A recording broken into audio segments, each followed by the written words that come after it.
चंपा और मनसुख दोनों अपने बेटे वरुण के साथ रहने गांव से शहर आते हैं। तभी वो दोनों वरुण को एक छोटे और काफी हॉट कपड़े पहने हुए लड़की के साथ देखते हैं। एबीसीडी पढ़ ली बहुत, ठंडी आहें भर ली बहुत, अब करूंगा तेरे साथ गंदी बात, गंदी गंदी गंदी गंदी गंदी बात। बीड़ी जलैले जिगर से पिया, जिगर माँ बड़ी आग है। हाय दैया, अरे नालायक कलमुहे, अपनी बीवी को छोड़कर तू इस बेशरम लड़की के साथ यहाँ नाच गाना कर रहा है।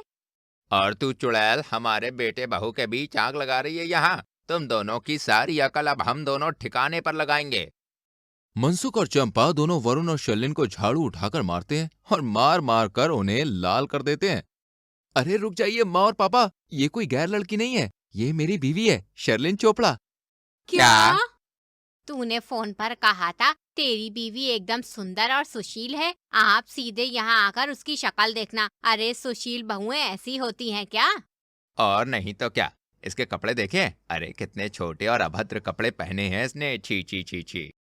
माँ जी, पापा जी, किसी के कपड़ों से थोड़ी उसके संस्कार देखे जाते हैं। संस्कार तो बर्ताव में होते हैं, मन में होते हैं।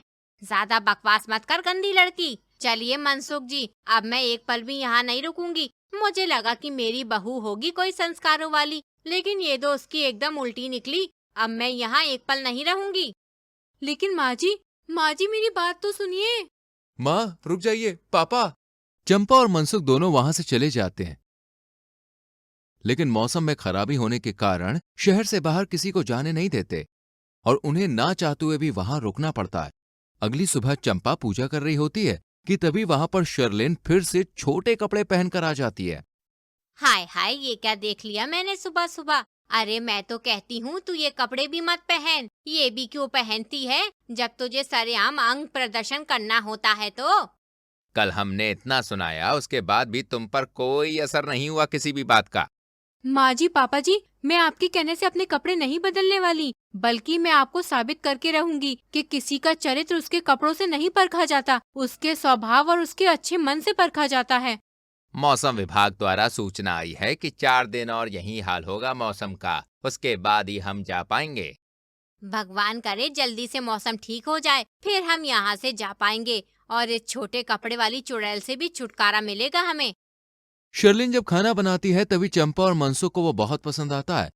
शर्लिन घर के सारे काम एकदम अच्छी तरीके से करती है। वो सुबह शाम अपने सास ससुर की बहुत अच्छे से सेवा करती है। जब जब चंपा और मनसुख को लगता है कि बहू गलत है, तब तब वो कुछ ऐसा काम करती है जिससे उनका दिल खुश हो जाता है।